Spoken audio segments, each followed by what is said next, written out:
Break के बाद स्वागत है आपका। तो देश भर में कोरोना का कहर लगातार जारी है। एक तरफ कोरोना का कहर और दूसरी तरफ ओमिक्रॉन के केसेस, यानी दोनों ही तरफ से अब आपके लिए बड़ी मुश्किलें हैं। एक तरफ कोरोना के केसेस लगातार बढ़ रहे हैं, दूसरी तरफ ओमिक्रॉन के केसेस भी घटने का नाम नहीं ले रहे हैं।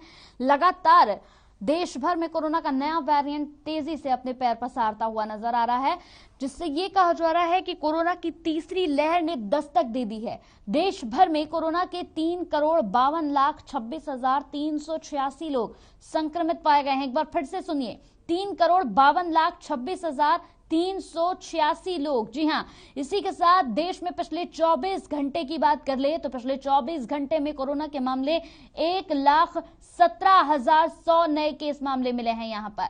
वहीं 302 लोगों की कोरोना से 24 घंटे के अंदर मौत भी हुई है। अब बात ओमिक्रॉन की कर लें।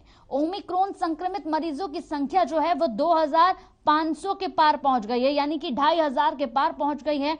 हरियाणा की बात कर ले अगर सिर्फ, तो हरियाणा में कोरोना के एक्टिव मरीजों की संख्या जो है वो 7,935 पहुंच गई है। वहीं प्रदेश में ओमिक्रॉन मरीजों की संख्या की बात करें तो 114 केस सामने आए हैं।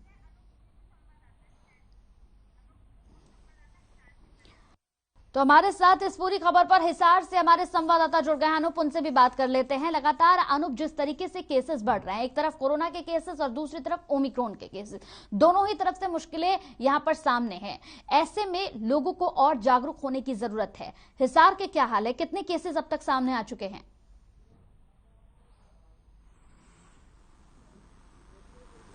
हिसार की बात करूं तो हिसार में भी मामले लगातार बढ़ते जा रहे हैं। पिछले 24 घंटे में 36 नए मामले आए, जो आंकड़ा है वो 100 को पार कर चुका है। 107 एक्टिव मामले हिसार में हो चुके हैं, जिसको लेकर के हिसार के उपायुक्त ने दिशा निर्देश जारी किए हैं। यहाँ पर वही कोरोना के नियम लागू किए गए हैं जो प्रदेश भर में है। जिस प्रकार के विवाह शादियों की बात की जाए तो 100 लोगों तक की अनुमति है। अगर किसी के शौक की बात की जाए, दाह संस्कार की बात की जाए तो 50 लोगों को अनुमति दी गई है। इसके अलावा अगर कोई बस स्टैंड, सार्वजनिक स्थानों, रेलवे स्टेशन, बाजार में आता है तो उसको दोनों डोज लगवानी अनिवार्य है। लगाए हुए जुर्माना है, और बगैर दोनों डोज लगाए अगर बाजार में मिलता है तो 5,000 रुपए का जुर्माने का प्रावधान किया गया है। इसके अलावा तमाम अधिकारियों की ड्यूटियां लगाई गई है कि कौन सा अधिकारी किस प्रकार की देखरेख करेगा, चाहे वो ऑक्सीजन सिलेंडर की बात हो, बेड की बात हो, दवाइयों की बात हो, तो तमाम अधिकारियों को बुलाकर के उपायुक्त द्वारा ड्यूटियां लगा दी गई है। बिल्कुल अनुप, अगर जिस तरह से यहाँ पर कहा गया था कि जिन्होंने दोनों डोजेस नहीं लगाई है, सरकार उनके लिए बेहद सख्त हो गई है। बसों में भी उनको एंट्री नहीं दी जा रही है, सार्वजनिक जगहों पर भी जाने पर पाबंदी लगा दी गई है। जब आप ग्राउंड जीरो पर पहुंचते हैं और रिपोर्टिंग करते हैं तो क्या आपको इसी तरीके का नजारा देखने को मिलता है, या फिर वहां भी इन नियमों की धज्जियां उड़ाई जा रही हैं?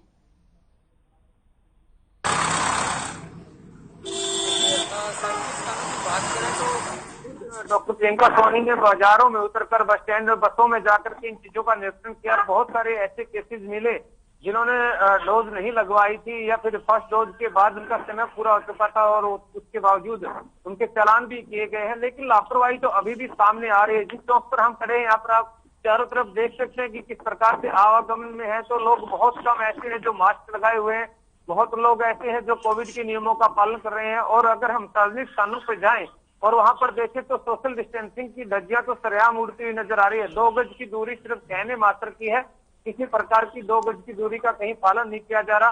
विशेष करके मास्क लगाने की बात की जाए तो मास्क चालान के डर से लगा रहे हैं लोग, न कि अपने बचाव के लिए। जब भी कोई पुलिस कर्मचारी इस प्रकार का दिखाई देता है तो लोग मास्क लगा लेते हैं, और जैसे ही उसे इधर उधर होते हैं तो मास्क उतार दिया जाता है। लोग कहीं न कहीं इस भयमारी जो बीमारी है, इतनी खतरनाक बीमारी फैली हुई, इसको भी मजाक के तौर पे लिए हुए हैं। उन्हें पता नहीं कि 2-2 वेव हम झेल चुके हैं, उसके बावजूद कितना नुकसान देश प्रदेश को उठाना पड़ चुका है। और उसके बावजूद भी अगर अब भी हल्के में लिया जाएगा, जब नया मामले आ रहे हैं, हिसार में भी 2 मामले एक्टिव हैं, जो हालांकि उनकी हिस्ट्री बाहर से है सभी की, लेकिन फिर भी इन बातों से नकारा नहीं जा सकता कि अगर हमने एहतियात नहीं बरती तो मामले और बढ़ सकते हैं। चलिए, बहुत बहुत शुक्रिया हमारे साथ जुड़ने के लिए अनूप आपका, और तमाम जानकारी पहुंचाने का बेहद शुक्रिया। तो लगातार केसेस बढ़ रहे हैं, जरूरत है कि आप सख्त और सतर्क हो जाएं। बढ़ते हैं अगली खबर की ओर। प्रधानमंत्री नरेंद्र मोदी के पंजाब दौरे के घटनाक्रम के बाद से राजनीतिक गलियारों में काफी हलचल तेज हो गई है। इसी कड़ी में मुख्यमंत्री मनोहर लाल और बीजेपी प्रदेश अध्यक्ष ओपी धनखड़ की अध्यक्षता में प्रतिनिधिमंडल राज्यपाल बंडारू दत्तात्रेय से मिलकर पंजाब सरकार को बर्खास्त करने के लिए ज्ञापन सौंपा। वहीं मंत्रियों ने क्या कुछ कहा, वो आपको सुनवाते हैं। प्रधानमंत्री की सुरक्षा में चूक हुई है, ये कोई बयानबाजी का विषय नहीं है, गंभीर मसला है, इसको बयानबाजी से नहीं ढांप सकते। माननीय प्रधानमंत्री की जो सुरक्षा में षड्यंत्र हुआ, वो 137 करोड़ हिंदुस्तानी उस बात से बहुत चिंतित है। ये षड्यंत्र कांग्रेस की सरकार का रचा हुआ षड्यंत्र था। सरदार चरणजीत सिंह चन्नी को अब कोई नैतिक अधिकार नहीं है कि वो अब पंजाब में मुख्यमंत्री बने रहे। कि इसकी सारे देश ने आलोचना की है, और ये पार्टी की बात नहीं, सभी पार्टियों के लीडरों ने इसकी आलोचना की है। स्वयं जो कांग्रेस की सबसे बड़ी लीडर है सोनिया गांधी, उन्होंने भी मुख्यमंत्री को इस बात के लिए लताड़ा है कि प्रधानमंत्री कोई पार्टी का नहीं होता, प्रधानमंत्री देश का होता है, इसकी जांच कराओ, इसके खिलाफ कार्रवाई करो। लेकिन उसके बावजूद भी जिस प्रकार की बयानबाजी वहां के मुख्यमंत्री और वहां के लीडर कर रहे हैं, या जो उनके प्रवक्ता है सुरजेवाला जी कर रहे हैं।